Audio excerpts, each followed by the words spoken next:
లూకా సువార్త 4వ అధ్యాయము. యేసు పరిశుద్ధాత్మ పూర్ణుడై యోర్దాను నది నుండి తిరిగి వచ్చి 40 దినములు ఆత్మచేత అరణ్యములో నడిపింపబడి అపవాది చేత శోధింపబడుచుండెను. ఆ దినములలో ఆయన ఏమీయూ తినలేదు. అవి తీరిన తరువాత ఆయన ఆకలిగొనగా, అపవాది, నీవు దేవుని కుమారుడవైతే రొట్టె అగునట్లు ఈ రాతితో చెప్పుమని ఆయనతో చెప్పెను.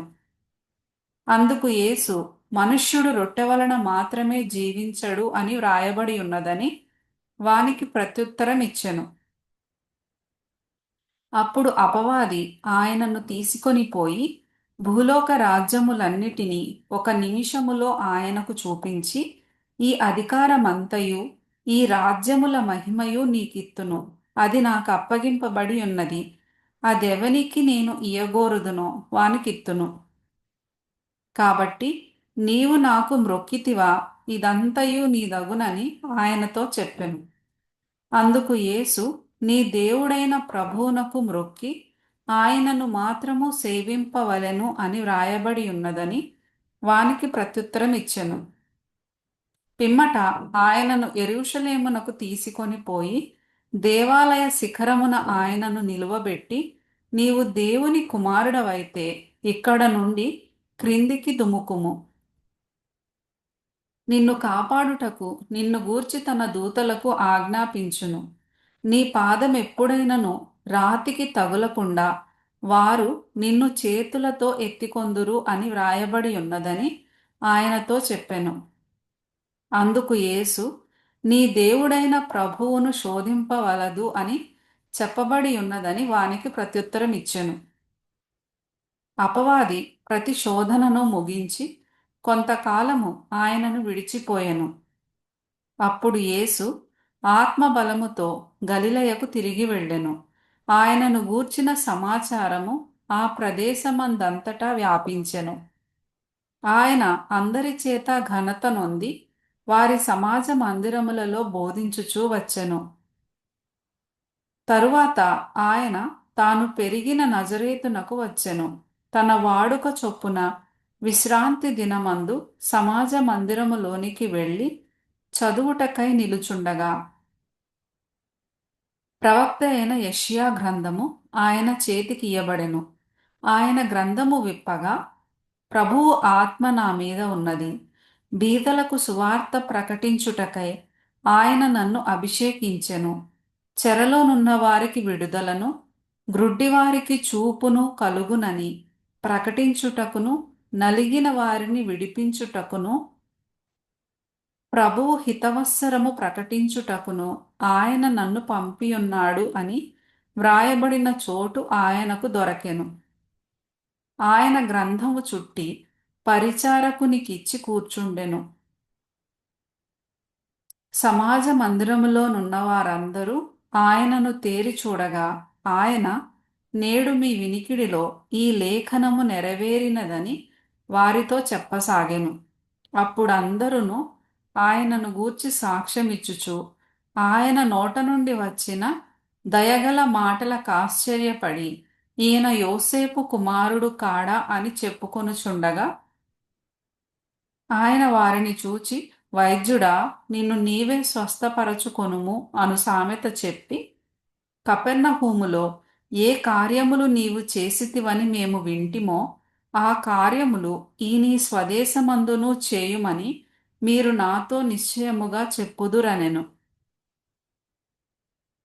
మరియు ఆయన, ఏ ప్రవక్తయు స్వదేశమందు హితుడు కాడని మీతో నిశ్చయముగా చెప్పుచున్నాను.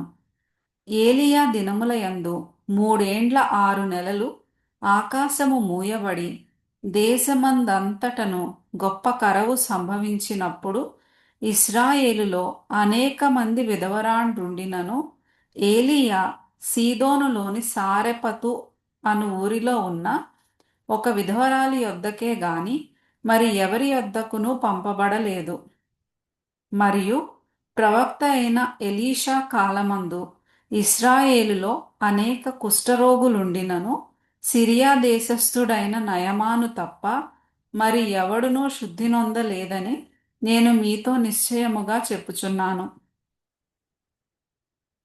సమాజ మందిరములో ఉన్నవారందరూ ఆ మాటలు విని ఆగ్రహముతో నిండుకొని లేచి ఆయనను పట్టణములో నుండి వెళ్ళగొట్టి ఆయనను తలక్రిందుగా పడద్రోయవలెనని తమ పట్టణము కట్టబడిన కొండపేటు వరకు ఆయనను తీసుకొని పోయిరి. అయితే ఆయన వారి మధ్య నుండి దాటి తన మార్గమున వెళ్ళిపోయెను.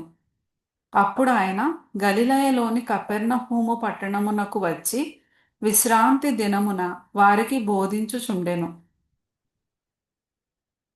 ఆయన వాక్యము అధికారముతో కూడినదై ఉండెను గనుక వారాయన బోధకు ఆశ్చర్యపడిరి. ఆ సమాజ మందిరములో అపవిత్రమైన దయ్యపు ఆత్మ పట్టిన వాడొకడుండెను.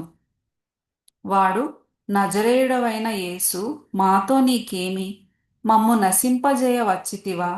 నీవెవడవో నేనెరుగుదును, నీవు దేవుని పరిశుద్ధుడవని బిగ్గరగా కేకలు వేసెను.